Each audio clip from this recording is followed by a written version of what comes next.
Vida para Todos presenta Mensajes de Vida con el pastor Silvano Cáceres.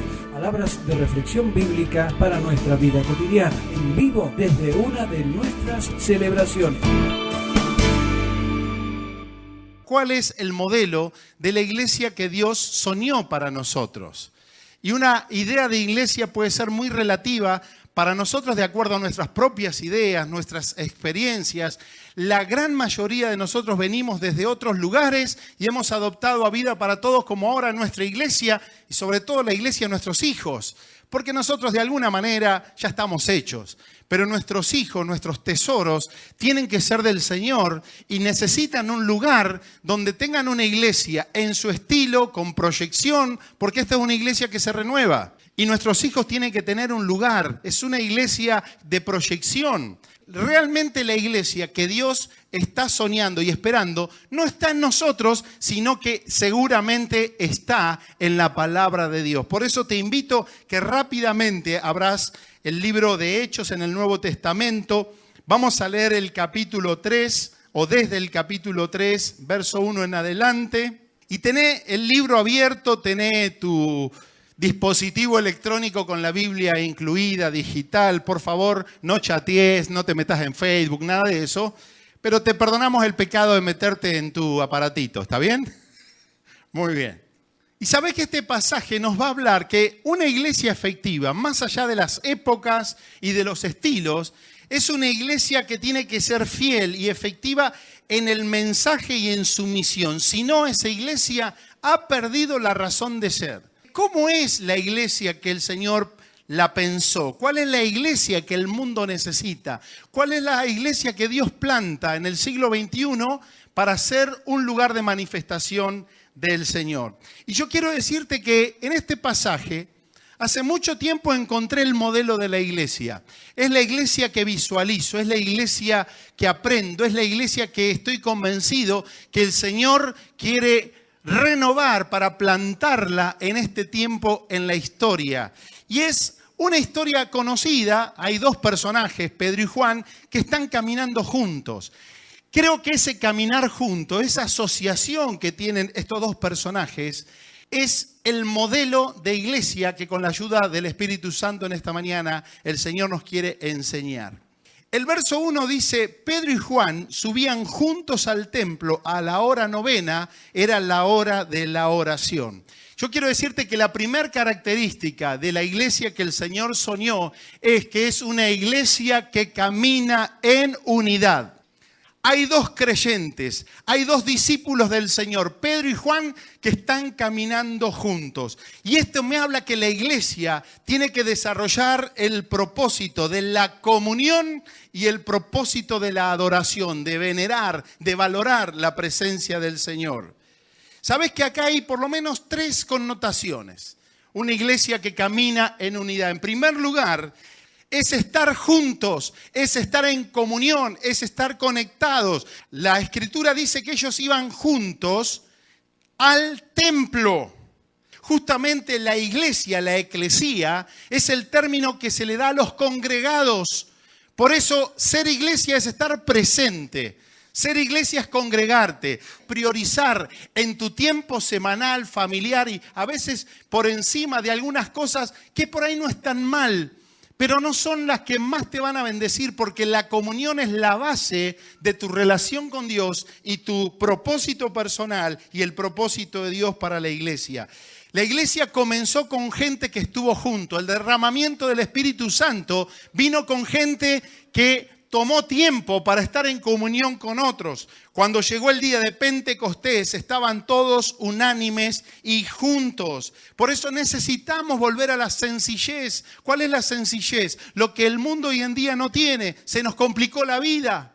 No hay tiempo para nada. Y quizá algún tiempo lo dedicamos para hacer iglesia. Sin embargo, la gente en los cuales se derramó el Espíritu Santo priorizaba la comunión porque ellos estaban juntos en el templo, pero también estaban juntos en las casas, en los grupos de vida modernos, podríamos decir también. Es la sencillez de perseverar en el templo, partir el pan, comer juntos con alegría y sencillez de corazón. Eso es ser iglesia.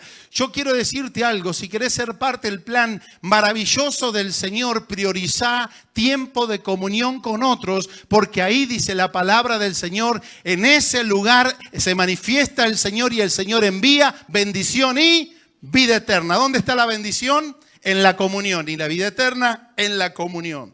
La segunda cosa es que estaban juntos, pero ¿qué sería la plasticola, el poxirrán? Algunos jóvenes no entienden nada de esto. El adhesivo que los conectaba a ellos. Estuve viendo que ellos tenían una personalidad totalmente diferente. Es más, se dice que Juan era muchísimo más mayor que Pedro. Había diferencias en su humanidad, pero había algo que los conectaba y es el deseo de buscar al Señor. Y yo quiero decirte que la comunión no se fabrica por la simpatía, porque si hilamos finitos, probablemente yo a vos no te caiga y vos a mí, o en la humanidad tendremos un montón de diferencias, pero lo que nos conecta, queridos, no es la simpatía, la imagen, qué dinero o no dinero tengas.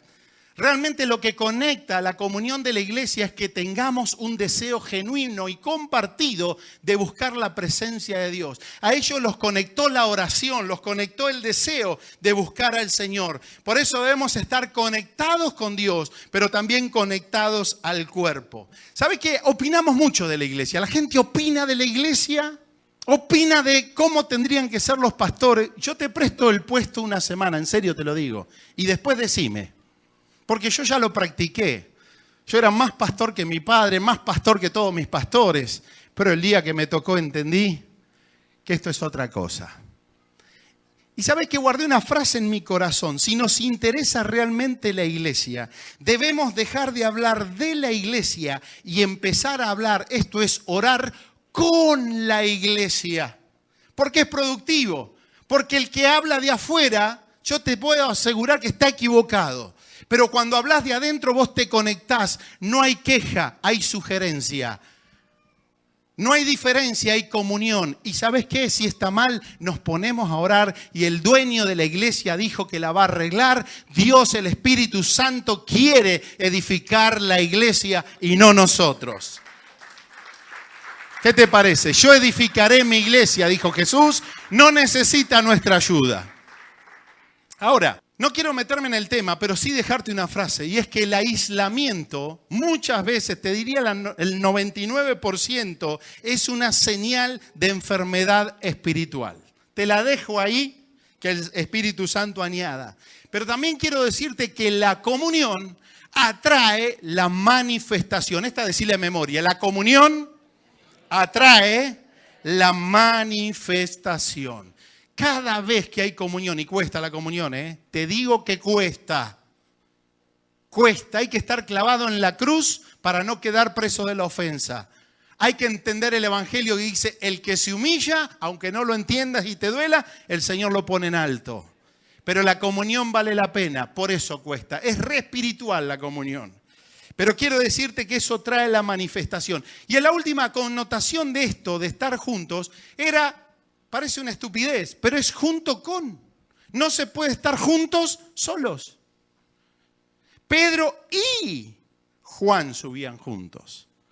A tu vida siempre ponele una I. Nunca estés solo. El otro día en la pastoral hablaba con un amigo, un hermano, y digo, ¿sabes por qué? Seguramente Jesús los mandó de dos en dos. Jamás Dios manda a uno solo. Manda mínimo de a dos. Le digo, probablemente por muchas razones. Pero quizá una de ellas es para que uno lo proteja al otro. Le tire las orejas al otro, lo agarre al otro. Por alguna razón, Eclesiastés dice, mejor son dos que uno. Aunque cuesta ponerse de acuerdo entre los dos, hay promesa de Dios. Si dos, tres ya es multitud, se ponen de acuerdo en cualquier cosa que ustedes pidan, se les dará por mi Padre que está en los cielos. ¿Vale o no ponernos de acuerdo? Fíjate que Pedro y Juan... por algo estaban juntos también. Fueron parte de los íntimos de Jesús. Siempre estaban ellos, a veces un tercero. Pero ese trato de intimidad con el Señor los hizo con un corazón afinado para armonizar con el corazón del otro. Me salió hasta poético. ¿Qué los unió? ¿Qué nos puede unir a nosotros? Las experiencias íntimas con Dios. Dentro de esta masa de gente, uno va a tener identificación con la persona con la cual viviste una intimidad, una historia única, tremenda con Dios. Si no, serán hermanos y está bien. Pero ellos habían estado en el monte de la transfiguración, viendo esa manifestación gloriosa de Jesús. ¿Sabes dónde estuvieron juntos? Cuando Jesús echó afuera a todos los incrédulos que se reían de que Jesús podía sanar a la hija de Jairo.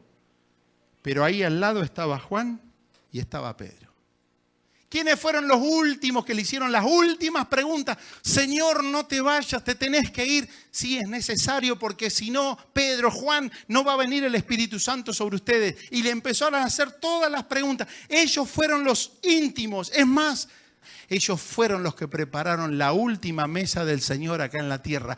¿Cómo ellos dos, con esa experiencia, no iban a estar conectados y en comunión? ¿De qué importaban las diferencias si era más fuerte la experiencia que ellos tenían con Dios? Por eso, querido, quiero decirte que la persona que está junto con otra es persona que está en comunión, están conectados, están sujetos, compartiendo la misión y son los enviados. Y los enviados siempre van de a dos porque aprenden a cuidarse. Así que la primera característica de la iglesia que Dios soñó es una iglesia de comunión, no de perfección. No tiene que ver con nosotros no tener ningún defecto ni ningún problema. Tiene que ver con estar conectados porque nos une el Señor y nos conecta a una misma sangre, que es la sangre del Señor Jesucristo. La segunda característica de la iglesia, que Dios está levantando en esta ciudad, que Dios está levantando de una manera multiplicadora, es que es una iglesia que ve las oportunidades. Y yo quiero decirte que el sentido de la iglesia nunca fue pensada por el Señor hacia adentro, sino hacia afuera. Mira, dice la Escritura, en el verso 2 al 4, y era traído un hombre cojo de nacimiento, estoy en el libro de Hechos, a quien ponían cada día a la puerta del templo que se llamaba La Hermosa, para que pidiese limosna de los que entraban en el templo. Cuando vio a Pedro y a Juan que iban a entrar en el templo, les rogaba que le diesen limosna. Pedro con Juan, y subraya esta frase, fijando en él los ojos. Esto es visión. Están los dos caminando, van a orar, están juntos. ¿A qué van a la oración? A buscar a Dios. ¿Qué les va a pasar? Algo bueno. Dios se manifiesta cada vez que oramos. Iban al lugar donde se pone lindo. ¿Cómo se llamaba el cartel de la iglesia? No llamaba Vida para Todos, se llamaba La Hermosa. Sería una iglesia de argentinos, con un poquito de orgullo. ¿Cómo se llama tu iglesia? La Hermosa. ¿Y la tuya? Ya después de ese nombre, ¿con qué competimos? Iban al templo de La Hermosa, pero de pronto se encuentran con un personaje. Hay personajes en tu vida y en mi vida que no siempre los vemos. Y hay personajes que vos ves que otro no los ve. Es increíble. La gente pasaba a la iglesia. Solamente Pedro y Juan pudieron identificar, fijaron en él sus ojos.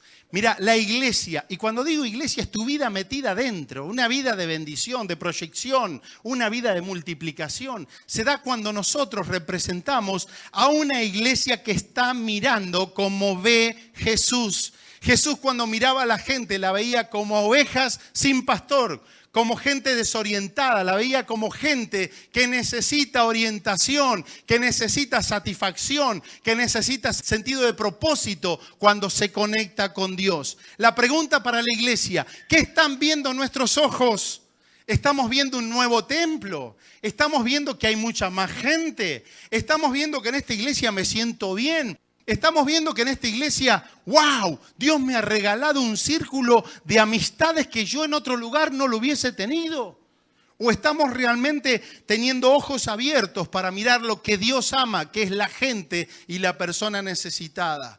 Jesús les dijo, miren y vean que los campos están blancos. Esa palabra es para la iglesia, porque nosotros, te digo la verdad, somos privilegiados. Dios nos ha llamado para hacer respuesta y tenemos que empezar a ver lo que Dios está viendo. ¿Y la iglesia dónde mira? Adentro. La verdad yo Yo lloro a veces ahí. Digo, qué privilegio. Yo sé que es por un tiempo también, porque después vendrán otras generaciones, pero en mi tiempo lo estoy disfrutando. Una iglesia tan linda. Pero el Señor dice, la iglesia que yo soñé no es la iglesia linda. No es la iglesia que, qué buena que está, cómo crece. Es la iglesia que tiene ojos para ver lo que todavía no está hecho. Es la iglesia que está viendo una ciudad invadida por inseguridad. Que los políticos y las fuerzas de seguridad nos dicen a nosotros, si esta gente no cambia el corazón, ya está. ¿Y en qué estamos involucrados nosotros? En que Dios cambie los corazones. Y el paralítico, el cojo, como dice otra versión, es la figura de justamente gente imposibilitada, los paralíticos de la vida, que quieren y no pueden, quieren amar, no pueden sostener una pareja, no pueden sostener un matrimonio, una familia. Quiere, pero está paralítico.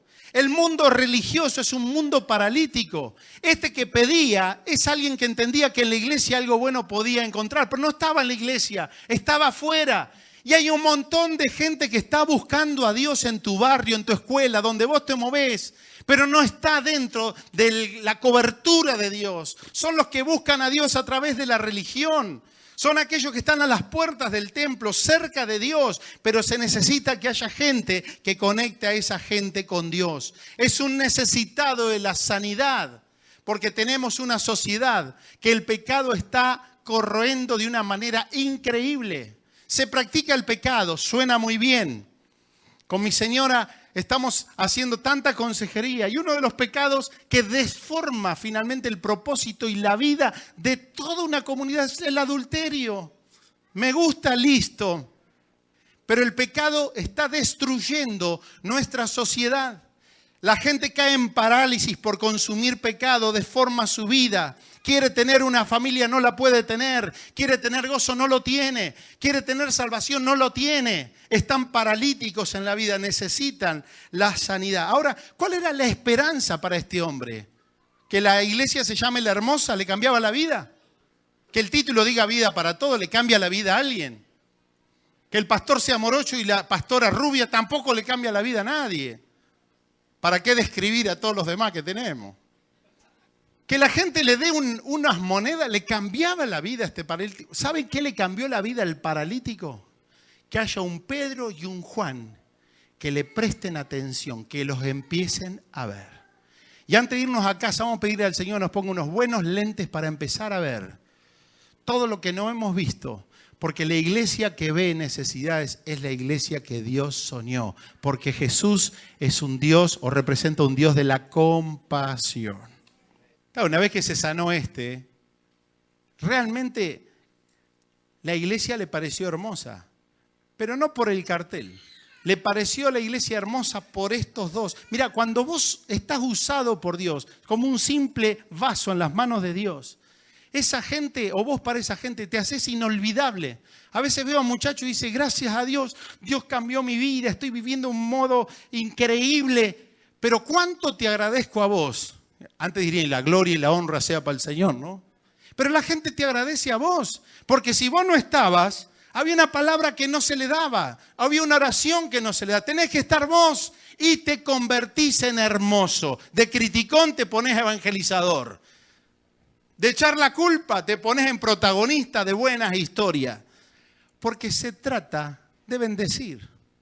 Pero vos tenés que ser una bendición para la gente. Ahí realmente vale la pena todos los dones, la capacidad y las ganas que vos realmente tenés. Tenemos que ser hermosos para la gente. Así que pidamos a Dios que el Señor abra nuestros ojos para ver las oportunidades. Porque si no, la iglesia pasará a ser irrelevante. Será una iglesia que no le producirá un interés a la gente, una iglesia religiosa. Por eso Apocalipsis le pega con un palo a las iglesias y el profeta le dice, tienes nombre de que vives, pero estás muerta. Una iglesia viva es una iglesia que está mirando. ¿Cuántos quieren ser parte de esa iglesia? Amar la comunión, caminar juntos en la comunión, pero en segundo lugar, una iglesia que esté mirando oportunidades para que Cristo se manifieste. Vamos con la tercera. La iglesia que el Señor soñó es una iglesia lo que yo llamaría la verdadera riqueza de Dios. Tiene que ser una iglesia rica. Por eso te alentamos a ser parte del cuerpo, rica en dones, rica en ministerio, rica en programas, visión, en envío misionero. La iglesia tiene que ser rica. Ahora, verdaderamente, ¿cuál es la riqueza de una iglesia? Mira el verso 4 al 6, dice: Pedro con Juan, fijando en él, en el paralítico, los ojos, le dijo: míranos. Entonces él les estuvo atento, esperando recibir de ellos algo. Mas Pedro le dijo: atente, iglesia, con esta palabra: no tengo plata, no tengo oro, pero lo que tengo te doy. En el nombre de Jesucristo de Nazaret, levántate y anda. Lo dabas vuelta a Pedro y a Juan, no se le caía una moneda. Míranos. ¿Vos sabías que la gente nos ve? Nos mira y opina. ¿Qué ve la gente en nosotros?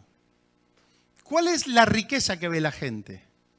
¿Será nuestro mejor auto, nuestra mejor casa? Porque la iglesia tiene que ser rica en testimonio, y qué bueno. Pero ¿sabes cuál es la crítica mayor del mundo? Cuando te miran y más allá de todo, no encuentran la verdadera riqueza, que es la capacidad que tenemos de tener y ejercer la autoridad espiritual de parte de Dios. Por eso la verdadera riqueza de una iglesia es esa capacidad que tiene la iglesia de ministrar a los necesitados. Y esa capacidad viene por la capacidad que la iglesia, nosotros, tengamos de ministrar en el poder del Espíritu Santo de Dios. Por eso la palabra nos dice: recibiré, ¿qué cosa? Poder. Sin poder no hacemos nada. ¿Qué hacemos? Dibujitos, PowerPoint, programitas, que está bueno como herramienta, como instrumento, pero no como un agente de cambio. Hoy ponemos a un publicista y te puede armar un imperio, pero la iglesia se trata de que eso represente de lo cual la iglesia está llena, si no sería un bochorno. ¿Y saben con qué nos quedamos? Nos gusta Hechos 1:8, parte A. Y recibiréis poder cuando haya venido sobre vosotros el Espíritu Santo. Me salió medio anacondia, ¿eh? ¿Cuántos quieren recibir todo? Y si te dicen que en Salta hay un derramamiento del Espíritu Santo, todos los aviones van a Salta. El otro día me enteré que en Calafate se recibe el derramamiento del Espíritu Santo. Todavía no lo entiendo. Vamos todos a Calafate. Por lo menos una semana linda podemos pasar, ¿no? No está mal, Andrés. Y nos quedamos con recibiréis. La pregunta es, ¿para qué? Porque el versículo es completo. Recibiréis poder y el propósito. Me seréis testigo. No, yo quiero sentir poder para, viste, yo oro y se sanan los enfermos. Y yo oro y se multiplica. ¿Qué sé yo? Pero el tema es que el propósito dice, vos con el Espíritu Santo vas a hacer lo que humanamente no podés hacer. Sos vergonzoso, tímido, ay, no sé qué decir, van a tener vergüenza de mí que soy evangélico. Mangélico decían antes. Ya ni corbata usamos, ya. Antes éramos lo de la corbata, lo de la Biblia bajo el brazo. Ahora todo lo tenemos en el celular. Pero querido, el recibir poder tiene que ver con fortalecernos y tener una capacidad en Dios de ministrar. Esto es, de que Dios se manifieste en la vida de una persona. Por eso ser lleno del Espíritu Santo, estar involucrado en la transformación de las personas. Si no es pura cháchara. Pero el propósito final del Espíritu Santo es que tu vida sea distinta, que el Evangelio, el reino sea conocido por gente que tiene poder. Pero quiero decirte que tenemos que cambiar la perspectiva. Escúchame, porque esto te quiero decir hoy puntualmente. Las iglesias no son un lugar para copiar dinero. Las iglesias no son un lugar para que la gente viva de las iglesias. Porque cuando una iglesia está enfocada en el dinero, perdió el propósito. La iglesia es para tener poder de Dios para salvación a los que creen. Mira, cuando una iglesia está enfocada, primariamente sus templos, las colectas, las ofrendas y todas estas cuestiones que a veces se inventan, perdió el propósito. Porque el plan de Dios es el reino. Y el reino hay que bendecirlo. Y el reino nos bendice. Pero la mayor riqueza no son los bienes, las propiedades. Es más, a veces por todas estas cosas las iglesias se secan. En vez de ministrar el poder de Dios, más enfocados en las ofrendas. En la ciudad de Tucumán, año 93, me visitó mi mamá y fui invitado a cantar una sola alabanza. Pobre hermano, lo que habrán soportado en el 93, te imaginás. Fue una reunión de 5 horas frente a la plaza central de Tucumán, al lado de la catedral. Yo estaba en el escenario, detrás de bambalinas, fui en 5 horas, haces de todo. Vas al baño, ¿cuántas veces? 4 veces. Mi mamá miraba. ¿Sabes cuántas veces levantaron ofrenda? 5 veces. No estamos arengando para la gente ponga, porque el bendecido tiene que ser el creyente, la persona. Y cuando Francis y otras personas están dando palabra, te están dando principio para que tu vida y tu persona conecte con el propósito de Dios, seas sabio y estés bendecido. Y ahí tiene que estar el mensaje de la iglesia. Después con naturalidad, es una cuestión de vos y Dios. Si Dios te bendice, te prospera, te cambia la vida y vos no le das, arreglátelas con Dios. Porque es personal. Tiene que ver con la generosidad. Muchas veces hay desafíos. Pablo a veces desafiaba a las iglesias en determinadas ofrendas porque tenía que ver con un objetivo específico. Pero queridos, se trata, no tengo plata ni oro. Mas lo que tengo te doy. Queridos, vida para todos no se está enriqueciendo con un nuevo lugar. Se tiene que enriquecer cuando haya más hambre, más sed de la presencia de Dios. Nos derramemos y que este Tandil sea transformado y todo lugar desde donde el Señor nos mande o a donde nos mande, porque hay poder de Dios. Amén. Muy bien. La cuarta y casi la última característica. La primera, repasemos, caminar en comunión, unidad. Bien. La segunda, una iglesia que ve las oportunidades. La tercera, que una iglesia rica tiene como verdadera riqueza el poder de Dios. Y acá te va la cuarta. Dice el versículo 7, y tomándole por la mano derecha le levantó y al momento se le afirmaron los pies y tobillos, y saltando se puso en pie y anduvo y entró con ellos en el templo andando y saltando y alabando a Dios. ¿Se acuerdan del paralítico? ¿Lo tienen ahí? No tengo plata ni oro, pero hay algo que tengo, el poder de Dios. En el nombre de Jesucristo, levántate y anda. ¿Y qué hizo el tipo? Se sanó. Qué lindo es ver una iglesia usada en función de la necesidad de la gente. Qué lindo es cuando hacemos programas de matrimonio y los matrimonios tienen sus problemas, se renuevan, insisten, buscan, tienen herramientas. Pégate una vuelta un sábado a la noche por acá, lleno de chicos, chicas, es un revuelo, pero que Dios está obrando sacándolo de las drogas, de los intentos de suicidio. Se restaura la relación con los padres, un sentido de propósito, se ríen, saltan. Qué lindo es una iglesia que sirve. En los grupos de vida, hay algunos que no tienen idea, yo jamás, no sabés lo que te perdés. La cosa linda que se hace ahí por medio del Espíritu y el ida y vuelta, los amigos, pero sobre todo que Dios ministra palabra y la gente crece y comparte. Bueno, qué bueno es esto. Fíjate que hay unas acciones importantes y esto habla de una iglesia que acompaña a las personas. ¿Sabes qué me llamó la atención de esta semana? Un montón de gente que me dice, ¿cómo es posible que ustedes los pastores acá nos abrazan y nos saludan? Ahora mi pregunta es, ¿cómo es posible que siendo un hermano tuyo y funcionalmente soy un pastor para que trabajemos juntos, no te voy a dar un abrazo? No me entra en la cabeza. Porque la iglesia que el Señor soñó es de unidad, es una iglesia de ver la necesidad, una iglesia de poder, de ministrar las necesidades, pero en cuarto lugar es una iglesia que nos lleva a abrazarnos. Acciones importantes del pasaje. Le tomó de la mano, Segunda acción importante, le levantó. ¿Para qué está la iglesia? Para levantarnos, para tomarnos de la mano, pero también entrar con ellos. Muchas veces la gente recibe al Señor y quedan huérfanos de padres espirituales. Nadie se interesa por ellos, nadie les llama. La gente queda como un número. Porque muchas veces podemos caer en el error, la ignorancia, de pensar que la gente es gente. Y muchas veces perdemos el sentido que la gente es imagen y semejanza del Señor. Y que cuando yo te abrazo, estoy abrazando al Señor. Cuando sirvo al otro, estoy sirviendo al Señor. Y empezamos a ver el interés por las personas.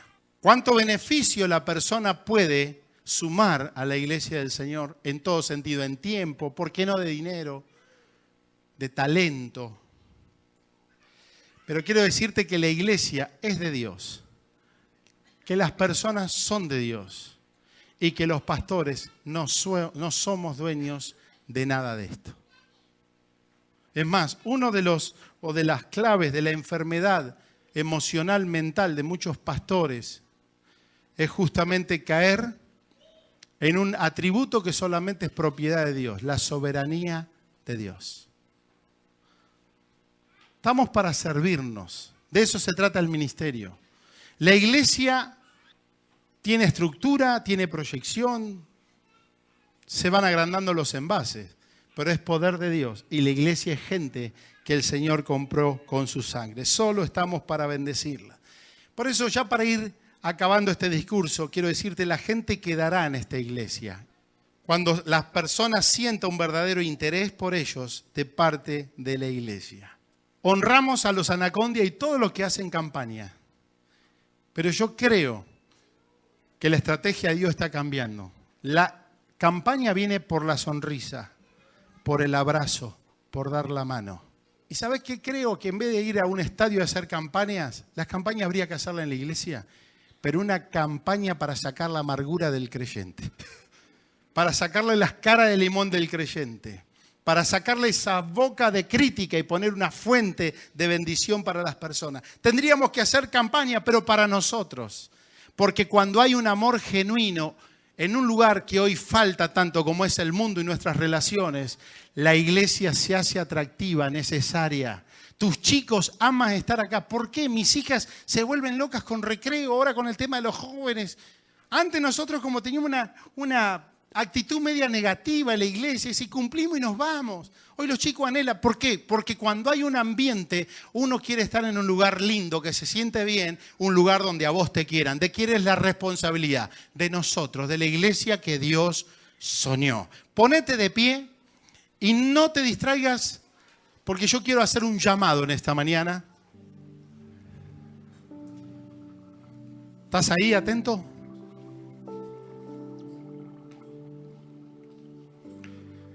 Hice un poquitito de calendario, volví un poquito atrás en la agenda. Y atendeme esto. Unos días antes de la Pascua, unos días nomás, lo fueron a arrestar a Jesús. ¿Te acordás? Fueron los soldados a arrestarlo. ¿Quién salió a defenderlo a Jesús? Pedro. ¿Tenía buenas intenciones? Sí. ¿Era cabezón? Sí. ¿Se equivocó? Sí. ¿Impulsivo? ¿Hablaba después pensaba? ¿Destruía más que construía? ¿Y sabe cómo arreglaba todos los problemas, Pedrito? El ungido que estuvo en la transfiguración, en los milagros, a espadazo. ¡Ah! ¿Vos conocés a alguno que quiere arreglar todos los problemas con esto? Pero como una espada de hierro, no del espíritu. Todo es a bibliazo. Te condenan, te levantan, te mandan al infierno, te perdonan, vienen. Y acá se montan el caballito, Porque, claro, si vos no tenés autoridad para hablar, tenés que poner la palabra, la perdiste. Y querés ganar autoridad personal con una autoridad que perdiste prestada, mal usada. Pedro arreglaba todo así. ¿Sabe que quiere arreglar todo así? La iglesia que quiere arreglar todo así, que termina siendo lastimando a la gente. Le sacan las orejas, sangran. Unos días después, pues Jesús tiene que arreglar después las macanas, ¿no? Agarra la orejita del otro, ¡pum!, se la vuelve a poner. Y a veces parece que Dios tiene que estar remendando todas las macanas que nosotros hacemos. Ahora sí, Señor, restaura. Y el Señor te dice, ¿sabe qué? Tirá la espada. Anda a poner la Santa Cena. ¿Qué? Tenés que poner vino, tenés que poner pan. Ahí lo mandó el Señor. Vamos a empezar a hacer el curso acelerado, le dijo. Unos días después la Pascua, unos días después Jesús muere, unos días después Jesús resucita. Y Pedro seguía ahí. Si a insistidor, no había quien le gane a Pedro. Pero Pedro tuvo que esperar hasta el Pentecostés. Entre una cosa y otra, aproximadamente 2 meses. Pero cuando vino el Espíritu Santo sobre su vida, ¿sabe lo que pasó? Fue transformado por el Señor. Podemos teologizar del Espíritu Santo y hacer los compendios más grandes de los teológicos.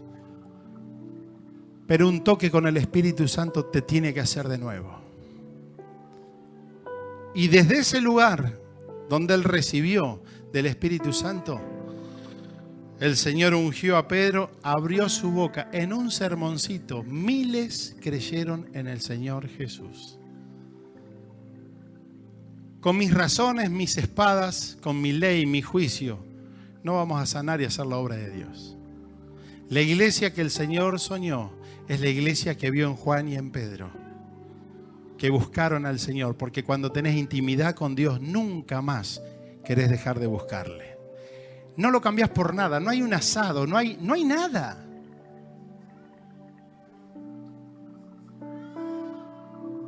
El Espíritu Santo, en vez de ver la maldad de la gente como los soldados, empezó a ver la necesidad.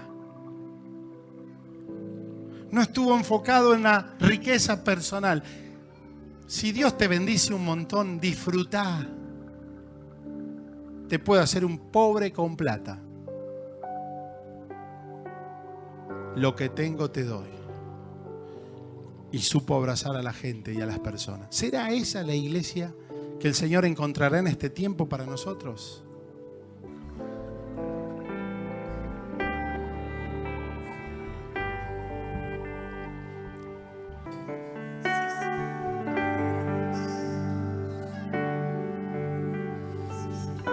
Señor, nos comprometemos a que nuestra vida y nuestro ministerio sea exclusivamente para bendecir.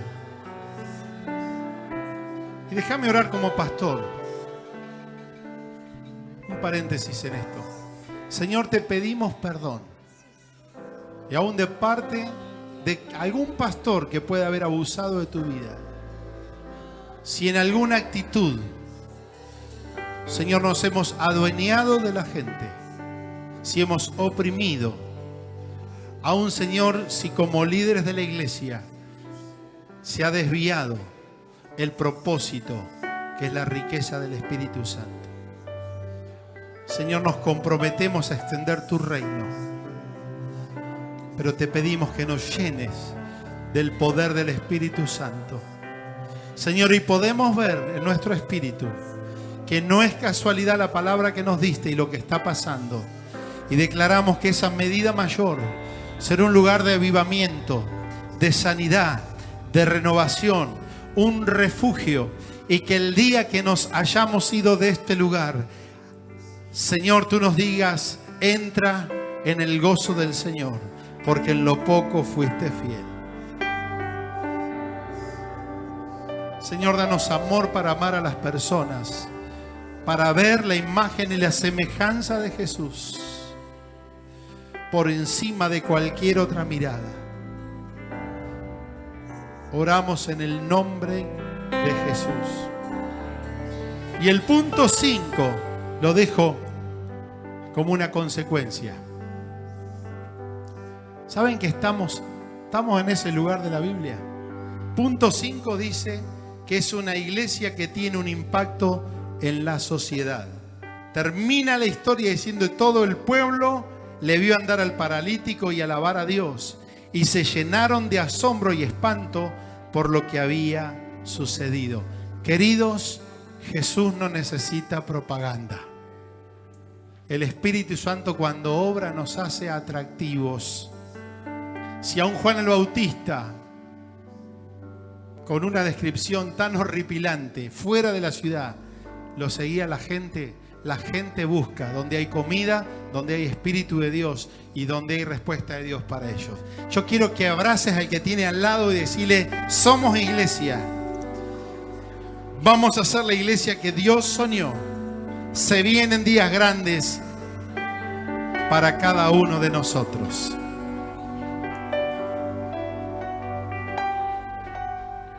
Y la última placa. Este señor me predicó esto y yo lo noté en mi papel. Él dijo: si hay amor, habrá pasión.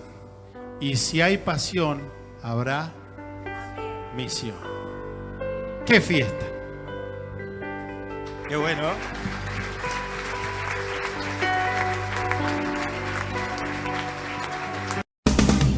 Este fue el mensaje del Ministerio Vida para Todos, en vivo desde una de nuestras reuniones.